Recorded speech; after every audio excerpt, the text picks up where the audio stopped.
Hello Reformers and welcome back to Mountain Blade Warband. So now in the last episode we actually decided to lay siege to Cuba. And well, I did say at the end of the last episode that I would like to go and check out the situation with the vassals at Nara, but there's actually a pretty good reason why I haven't really done that just yet, and that's because when you have those vassals waiting for your decision at your court, they are technically not in gameplay. So they will just wait there forever, basically.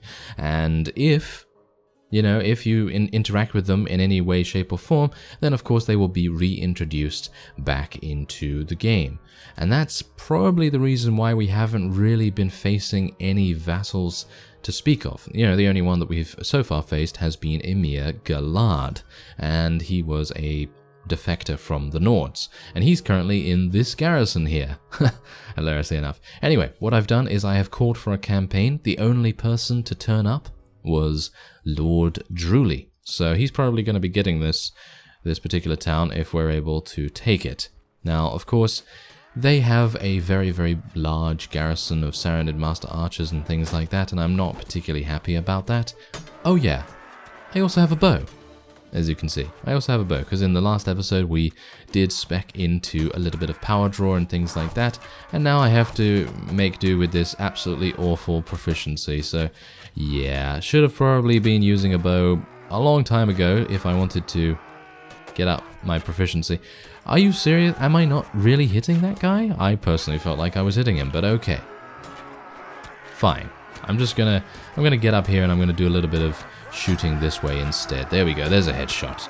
Give me that weapon proficiency. Yes, there we go. Give me that. Okay, so yeah, this is also, I think this is a nomad bow, and it basically has a power draw requirement of 2, and it has 99 accuracy. So if I had a better proficiency, I think we would be in a pretty good position here, but obviously as it stands I do not, and well, basically I just have to keep using it. Just have to keep using my bow, and I just have to keep getting my proficiency, raised up and up and up, and hopefully it is going to reach the skies very, very soon. Yay, we actually killed someone. We actually killed someone with our bow. Amazing. Absolutely amazing. We're a little bit more useful now, I suppose, considering we're not using throwing weapons. We're a bit more useful than we used to be, but the problem with that is that, well, it's kind of obvious, isn't it? It's very, very low proficiency that I have at the moment, and I'm almost on the borderline of being useless. So obviously that's a bit of an issue, but otherwise, this is actually not too bad. I think what I might try to do is, where are you going? Where are you running off to? Hey, you can't go that way. Oh, there's actually someone down there. Hello. I'm gonna shoot you. I'm gonna shoot you and apparently kill you as well. Fantastic. Good work. Okay. I was a bit surprised by that. Okay, a bit surprised. Anyway, let's go down here and see if I can kill a couple of those archers and make things a little bit easier on our forces. Obviously, the main problem with doing this is that the archers are most likely going to focus me, and obviously the newly respawned units are also going to be a bit annoying. But as you can see, the amount of damage that we're able to do is not even that bad. It's just the fact that we have a pretty awful skill in it at the moment, so we're going to have to see what we can do about that. But yeah, let's try and do something here. Can I maybe do a little bit of commando-esque stuff here? Maybe. Oh my. Doesn't seem to be... Oh no, it doesn't seem to be working too well, does it? No, we're getting interrupted. Whoa, are you serious? How are they able to shoot past their ally there? Wow, okay. That was impressive, I guess you could say. I mean, I'm not really... I don't like that. I'm not a big fan of that. Thank you very much. And now he's turning me around so that I'm going to get shot in the back. Isn't that fantastic? There you go. Okay, so now let's just deal with this guy. Yeah, now, here's the thing. I don't really want to walk into that central courtyard over there, because if I do, bad things are going to happen. Almost 100% that bad things are going to happen. Okay, so can I pick up... Do you have any arrows? Could you drop me your quiver or something? It seems like some of them don't have their quiver with them, which is a bit unfortunate. Now, how are our units doing up there? Not not very well. Let's have a look. Oh, we've killed 98. That's actually pretty good. That is actually pretty good. But now, the obligatory Saranid Master Archers have spawned in. And I have a feeling I'm probably going to die here if I don't get cover soon. There we go. There's a bit of cover. Oh, I really needed to kill that guy in one hit. Oh no. Okay, here we go. This is where things get messy. Oh yeah. Here we go. Okay, now... Oh. Dead. Yes. Now, that is entirely the problem that we're going to be facing here for the foreseeable future. Now, luckily, only 12 of my Lancers were killed. I did go to Nara, by the way, and retrieve a couple more. I had about, I think, 20 more or something like that. I'm not entirely sure, but I had a pretty decent amount more. And so there's 140. Now, how many do they have remaining? 74 only, and by the time I construct new ladders, I would assume that they'd probably have about 80 or something along those lines. But the problem is, I also need to rejuvenate my forces, so they're probably going to have even more than that. They're probably going to have about 90 by the time we get back in there. My party also has nothing to eat, but we are gaining a pretty large amount of morale every single time we win, so that's pretty nice. I'm going to wait until the afternoon, until we, get ready to attack. There we go. Alright, let's go in here. I have much less HP than I would like, but it just has to be done. It has to be done. We have to do this. If we don't, then Decuba is going to go back to being full in its strength, and, things are going to go badly. Anyway, I'm hopeful that because the Master Archers do not have position on us, for example, being down in the courtyard, that we will be in a much greater position to be able to capitalize on it. So, for example, if they were down in the courtyard, they'd have range on us. They would have, basically every kind of advantage with the exception of height.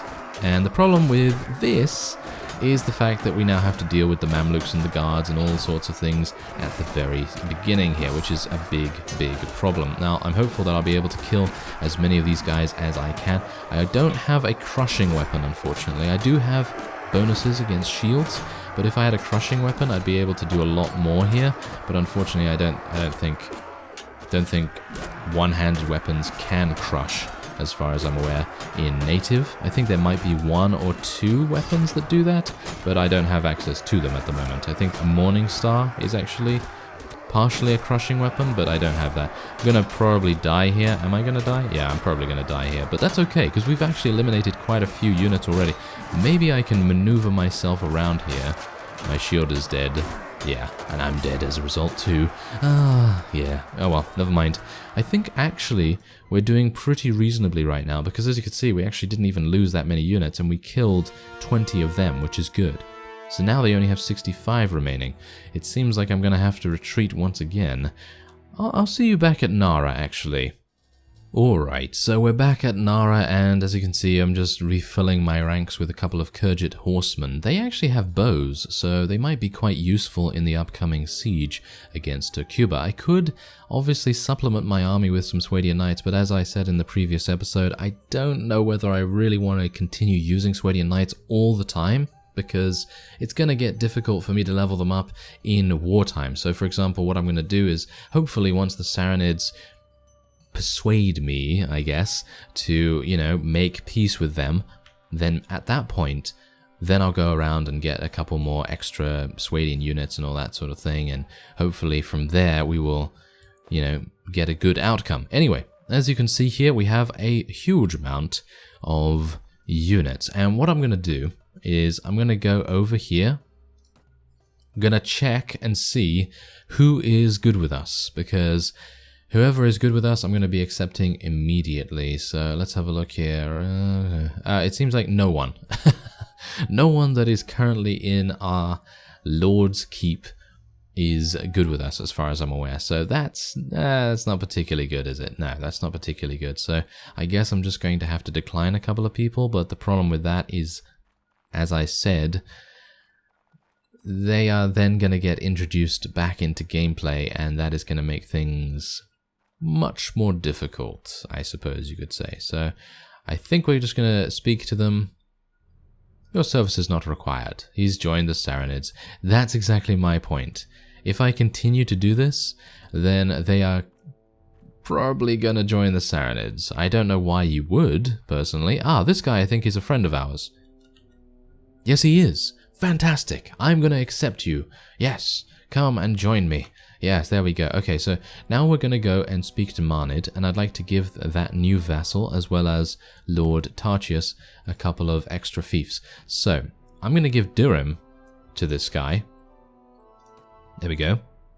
He has a really, really good relation with us already, which is the main reason why I would like to take him, because I think he has a good personality as well. I could be wrong about that, but who knows? We'll find out, I guess, if he defects. Wouldn't that be hilarious if he defects? Okay, so let's have a look here. Okay. I am going to give a Hun Castle to Lord Tarchius, I think. Oh yeah, by the way, Lord Tarchius, he just got himself taken prisoner, so I'm not entirely sure why I'm rewarding him for such behavior, but I don't really want him to defect, and I think he's a really good vassal, to be honest. So yeah, we're just going to give him a couple of villages as well, and then we're going to be awarding a castle. What is close by to Dirim? I think Tilbo Castle is nearby to that, so I'm just going to give Urumuda that as well. And Arduna, and I think, let's see, Tashibtin I think is pretty close by as well. And let's just do one more. Ushkuru for Urumuda. Why not? That sounds good to me. Anyway, there you go. Tarchius has now gone back down to 14 relation, but that should be fine. Yeah, Ushkuru is right next to Dirim as well, so that's fantastic. Okay, so we have another vassal now, and hopefully he's going to be pretty powerful. Now we have Lord Beheshtur with us as well as Lord Play and Lord Druli, Akadan, and everyone. And hopefully we'll be able to find where Lord Lord Tarchius has been taken prisoner. I would very much appreciate if we could find him, because then we'd be able to, actually continue using his skills to help us out. And yeah, well, I'm just going to wait until everyone gets here, and then we're going to go in once again. This is going to be much, much easier than it used to be, because obviously we now have all of our vassals with us. But, well, I wanted them to continue doing whatever it is they want to do, because I personally feel like building up armies is basically half the battle, because if they build up all their armies and things, they basically make this 10 times easier, as you can blatantly see by the battle advantage, because obviously the battle advantage right now, that is going to make things so simple for us, because we don't have to worry about numbers anymore. We don't have to worry about numbers. We can literally just charge straight on in here, and hopefully I'm not going to get shot. Oh my bow skills are very lacking at the moment. Oh, I did actually hit him, but I took a lot of damage in the yes, a lot of damage in the process. Yeah, that's very annoying. Oh, hello. What are you doing over there? Why are you getting stuck? Oh, you're annoying, aren't you? Yes, you're very annoying, whoever you are. Okay, well, I'm gonna try and... Oh, I can't get them. I can't get them because there's an invisible wall right here, and they're gonna be unable to move. Okay. Yeah, that's a slight issue. I'm not entirely sure why that's happening, to be honest, because I don't have battle size increased, as far as I'm aware. My battle advantage, well, my battle advantage, yeah, my battle advantage is probably the reason why that happened, but the point is that my battle size is on, I think, 150, because I wanted to play this completely vanilla, completely similar to how it was 5 years ago when I was doing that series. But anyway, point is, seems like the battle advantage is not giving us too much of an advantage. Hilariously enough. Okay, I'm going to try and shoot these guys again, because they're not actually focusing me down this time. Yeah, did we kill one? No, we didn't actually kill one yet. Oh, I actually hoped that we had killed one there, but oh well, never mind. Oh, it seems like we've already got into the battlements. And this is the main reason why I love battle advantage, because it means that the enemy has much less presence in the defense. And as a result, you're able to do so much more. And what I'd like to do is actually survive this. Oh, who am I being shot by? Who am I literally being shot by? Am I being shot from behind? I was being shot from behind, as you can see there. Oh my, wow, this Kurget Lancer saved my life, literally. Okay. So I think we're good now. I think I can actually head up here and hopefully not be afraid for my life. Ooh, Jeremus is getting a lot of kills, isn't he? I'm very, very pleased to see that. Wow, he's actually getting a lot of kills. He's gotten 3 kills so far. I think that's probably due to his new weaponry, isn't it? Yes, definitely due to his new weaponry. Okay, so this is good. This is going much, much better than before. And we've already eliminated 59 of them. Fantastic. That is really good. Okay, so I think now that we have adequately destroyed most of their garrison, I think we are in a very, very good position. I don't think we are going to have to retreat once again. Can't believe really that Dacuba took that long, but you know how it is. If you have a bunch of master archers and guards and Mamluks in the same place, it's going to be a headache. It's going to be a headache for anyone to be able to take that. Which is hilarious in itself, because I used to run around with just an army like that. And as I was talking about in a previous episode, for some reason, every single time you have... Oh, that guy's going jetpacking. That was awesome. Yeah, but anyway, anytime you have an army full of really high tier units, it seems like the AI, whichever AI you're fighting, it doesn't matter which faction they're from, they always seem to be much more effective. And I don't know why that is. Could just be, dumb luck or something, but it always seems to be the case, especially for me. I don't know why, but anyway, let's just try and get our archery proficiency a little bit higher up. There we go. Oh, well, they're both dead. Oh, fantastic. There we go. So, there is a victory. Finally, at Dacuba, we have acquired a new vassal, which is nice. Hopefully, Uramuda is going to be showing us how good he is in upcoming battles, and we're going to be taking a couple of these Swadian units here. Oh, a Swadian knight, no less. Oh, very nice. I was not anticipating seeing one of those here, but oh well, I'm going to be taking it. Thank you. Not going to be taking any prisoners, though, because I don't really feel the necessity to do that.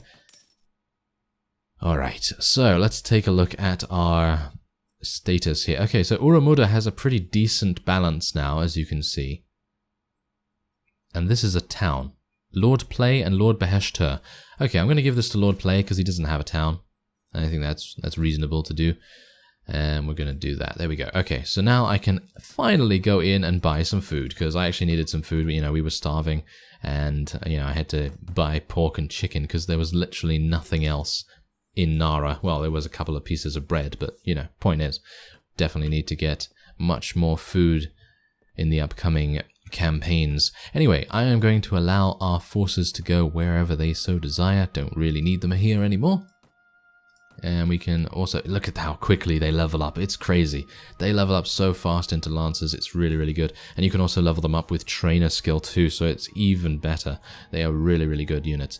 Anyway, as you can see, we've split the Saranids down the middle, and I'm actually unsure where I should be going next. I think I'm probably going to go and try and conquer this right side here, because even though the left side appears less in terms of territory space and area, it is a little bit closer to the Rhodoks, and I don't really want to cause the Rhodoks to get annoyed with us.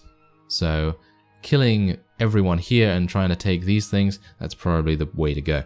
Anyway, let's see if my vassals decide to do anything. They did take Shawa Castle, which I was extremely impressed by. I don't know who took it, but someone did. I was just waiting, as I said, at Tarama Castle, and they took it, so I don't know. But yes, let's hope that Samara Castle, Darien Castle, Bardak Castle, they might try and take one of those. I don't think it's going to happen, but who knows, maybe it will.